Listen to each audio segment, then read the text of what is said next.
নমস্কার বন্ধুরা, finest Flora চ্যানেলে আপনাদের সবাইকে স্বাগত। এখন ফেব্রুয়ারি মাস, আর এই সময়টা গোলাপের বৃদ্ধির জন্য একেবারেই আদর্শ সময়। এই গাছটিকে দেখুন বন্ধুরা, এই বৃদ্ধি সহায়ক তাপমাত্রায় যদি সঠিক রাসায়নিক সার প্রয়োগ করা যায় এবং সঠিক পরিচর্যা করা যায়, তাহলে গাছ কিন্তু এভাবেই রেসপন্স করবে। যেসব বন্ধুরা নতুন চারা গাছ লাগাবেন ভাবছেন, তারা এই বৃদ্ধি সহায়ক তাপমাত্রার সুবিধা নিয়ে তীব্র গরম পড়ার আগে কিন্তু এভাবেই গাছকে দ্রুত বড় করতে পারবেন। এছাড়াও এখন চারা গাছ কেনার আরেকটি সুবিধা হলো, আপনি ফুল দেখে আইডি কনফার্ম হতে পারবেন। গাছ নেওয়ার সময় অবশ্যই ভালো করে পাতাগুলো লক্ষ্য করবেন। দেখবেন গাছ কোনো ফাঙ্গাল ডিজিজে আক্রান্ত নয় তো। দেখে নেবেন গাছের পাতা উল্টে গাছের পাতার নিচে মাইটস নেই তো। মোট কথা, সুস্থ সবল গাছ নিতে হবে, রোগ আক্রান্ত গাছ নেওয়া চলবে না। যদি একান্তই নিতে হয় তবে 15 দিনের জন্য বাগান থেকে গাছ দূরে রাখবেন এবং অবশ্যই ছত্রাকনাশক হিসাবে অ্যামিস্টার টপ এবং মাকড়নাশক হিসাবে ওবেরন স্প্রে করবেন। বার্ড ইউনিয়নটাও ভালো করে দেখে নেবেন বন্ধুরা। নতুন বাগানি বন্ধুরা তো অবশ্যই এটা ভালো করে দেখবেন। আমি এই গাছের রেফারেন্সটা দিয়েছি আপনাদের বোঝার সুবিধার্থে, যে রুট স্টকের সাথে এইভাবেই বার্ড ইউনিয়ন সংযুক্ত থাকে এবং আপনারা এটা ভালো করে দেখে নেবেন। এটা আমার রেডি করা মিডিয়া, যা 1 মাস ধরে ডিকম্পোজ করা হয়েছে। আমি মিডিয়া তৈরিতে ব্যবহার করেছি 40% বালি, 30% ভার্মিকম্পোস্ট, 30% বাগানের মাটি। এর সাথে টপ প্রতি 1 মুঠো হাড় গুঁড়ো এবং 15 থেকে 20 গ্রাম ট্রাইকোডার্মা ভিরিডি। গোলাপের মাটি তৈরির সময় যে বিষয়টা খেয়াল রাখতে হবে তা হলো, আমাদের রাজ্যের দীর্ঘ সময়ের বর্ষা, তাই এমন মিডিয়া বানাতে হবে যে মিডিয়া থেকে জল দ্রুত বেরিয়ে যায়, গাছের গোড়ায় যেন জল না দাঁড়ায়। এর সাথে অবশ্য জৈব উপাদানের কথাও মনে রাখতে হবে। আমি এখানে 40% বালি মিশিয়েছি মানেই আপনারাও তা করবেন এমন নয়। আপনাদের ওখানে যদি দেখা যায় দোআঁশ মাটি আছে, তাহলে কি 40% বালি মেশাবেন? কখনোই নয়। সেক্ষেত্রে বালির পরিমাণ হবে 10 থেকে 20%, আর বাকিটা 40% ভার্মিকম্পোস্ট, 40% মাটি।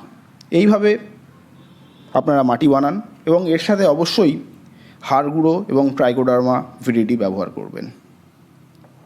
বা যদি দেখা যায় আপনাদের ওখানে বেলে মাটি পাওয়া যাচ্ছে, সেক্ষেত্রে আপনারা কেবলমাত্র ভার্মিকম্পোস্ট বা যে কোনো কম্পোস্ট আপনারা ব্যবহার করুন এবং গোলাপ গাছ করুন। সমস্ত উপাদান মিশিয়ে নেওয়ার পর এই মিডিয়াকে ডিকম্পোজ হওয়ার জন্য 1 মাস রেখে দিতে হবে। 1 মাস সম্ভব না হলেও অন্তত 21 দিন তো অবশ্যই রাখতে হবে। এই মিডিয়ায় হালকা করে জল ছিটিয়ে নিয়ে মিডিয়াতে ময়েশ্চার নিয়ে আসতে হবে এবং তারপরে পলিথিন চাপা দিয়ে রেখে দিতে হবে। আবার মাঝে মাঝে দেখে নিতে হবে যে মিডিয়ার ময়েশ্চার ঠিক আছে কি না। একেবারে ড্রাই হয়ে গেলে কিন্তু মিডিয়া ঠিকভাবে ডিকম্পোজ হবে না। নতুন চারা গাছ বসানোর জন্য আমি 6 ইঞ্চের মাটির টব ব্যবহার করি। এই যে এই ড্রেনেজ হোল আমি একটি খোলামকুচি বা টবের ভাঙা টুকরো দিয়ে বন্ধ করে নেব। টবে মাটি ভরার ক্ষেত্রে একবারে অনেকটা মাটি একসাথে না ভরে অল্প অল্প করে মাটি নেবেন এবং সেইটা আলতো হাতে এইভাবে চেপে দেবেন এবং এরপরে আবার অল্প মাটি নিয়ে সেম প্রসেসে টবের অর্ধেকের বেশি ভরে ফেলতে হবে।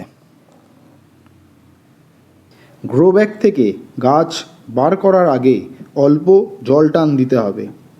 মাটি যদি অতিরিক্ত ভেজা থাকে তাহলে গ্রো ব্যাগ কেটে গাছ বের করতে অসুবিধা হতে পারে। এইভাবেই গ্রো ব্যাগের চারিদিক থেকে কেটে দিতে হবে। দেখতেই পাচ্ছেন বন্ধুরা, শুধুমাত্র যে চারিদিক কাটলাম এমন নয়, আমি গ্রো ব্যাগের নিচের অংশটাও কেটে নিলাম। তাহলেই দেখতে পাবো আমরা কত সুন্দরভাবে গ্রো ব্যাগটা ছাড়িয়ে নিতে পারবো।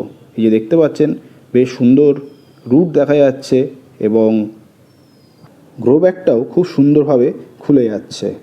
তবে গ্রো ব্যাগের নিচের অংশ যখন আমরা ছাড়াবো তখন এটা খেয়াল রাখবো নিচের শিকড়গুলো কোনোভাবেই যেন ক্ষতিগ্রস্ত না হয়।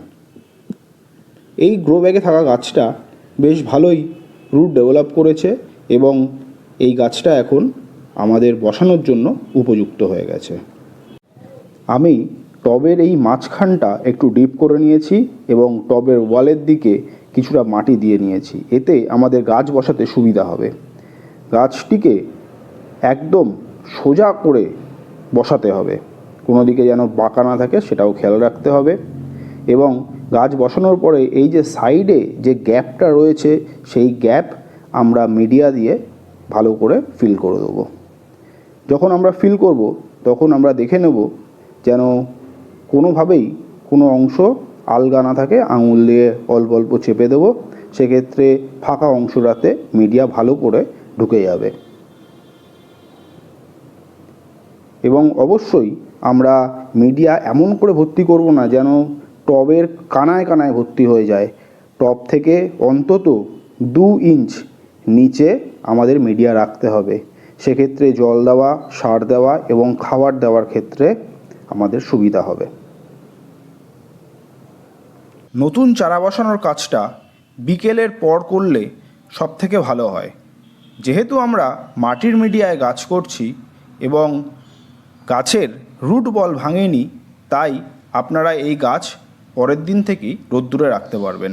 চারা বসানোর পর আমাদের ভালো করে জল দিতে হবে, একেবারে টব ভাসিয়ে।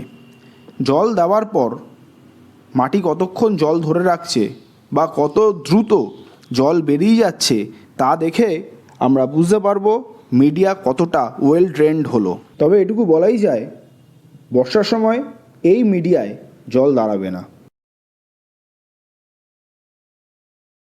মাটির মিডিয়ায় গাছ বসানোর পর প্রথমেই যেটা করতে হবে, গাছের কুঁড়ি এবং ফুল এগুলো কেটে ফেলতে হবে।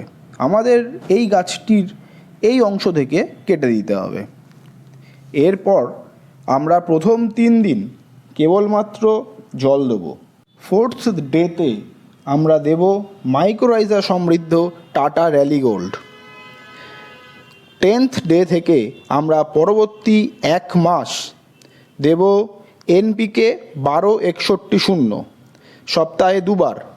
পরিমাণ একেবারেই কম, 1/2 গ্রাম পার লিটার জলে গুলে আমরা গাছে দেব। এর সাথে সপ্তাহে 2 বার দেব ম্যাগনেসিয়াম সালফেট 1/2 গ্রাম পার লিটার জলে। এর সাথে সপ্তাহে 1 বার যে কোনো ভালো মাইক্রোনিউট্রিয়েন্ট, রেক্সোলিন ব্যবহার করলে খুব ভালো হয়, তা 1 গ্রাম প্রতি লিটার জলে মিশিয়ে ভালো করে গাছে স্প্রে করে দেবো। সপ্তাহে 1 বার আমরা গাছে হিউমিক অ্যাসিড দেব 1 ml পার লিটার জলে মিশিয়ে। এর সাথে যেভাবে আপনারা বাগানের অন্যান্য গাছে কনফিডার উইকলি স্প্রে করেন সেইভাবে কনফিডার দেবেন এবং ওবেরন যেরকম উইকলি স্প্রে করেন সেভাবে ওবেরন দেবেন।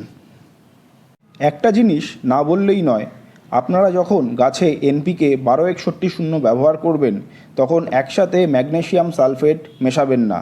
আলাদা আলাদা দিনে এই এনপিকে এবং ম্যাগনেসিয়াম সালফেট ব্যবহার করবেন। তবে গাছে যখন নতুন ব্রাঞ্চ আসতে শুরু করবে তখন অবশ্যই একটা ভালো পিজিআর, সুপারসোনারাও ব্যবহার করতে পারেন বা এমন কোনো পিজিআর যাতে অক্সিন আছে সেরকম অক্সিন সমৃদ্ধ পিজিআর ব্যবহার করতে পারেন, গাছের ফলাফল ভালো হবে। এটা আমার একটা 1 মাস বয়সী গাছ। এই একইভাবে আমি যত্ন করে চলেছি এবং এই গাছের ফলিয়েজ দেখুন, এই গাছের ব্রাঞ্চ দেখুন, কি ভালো বেসাল শুট এসছে এবং গাছ কত দ্রুত বড় হয়েছে। চেষ্টা করবেন আপনার বাগানের সব গাছে যেরকম বেলার দিকে শাওয়ার দেন এই নতুন চারা গাছগুলোতেও সেইভাবে একবার অন্তত শাওয়ার দিতে। নতুন চারা গাছ বসিয়ে এভাবেই যত্ন করতে থাকুন। অবশ্যই গাছ খুব তাড়াতাড়ি গ্রোথ নেবে। আজকের ভিডিও এই পর্যন্তই। ভিডিওটি ভালো লাগলে লাইক এবং কমেন্ট করবেন এবং অবশ্যই চ্যানেলটিকে সাবস্ক্রাইব করবেন। ধন্যবাদ।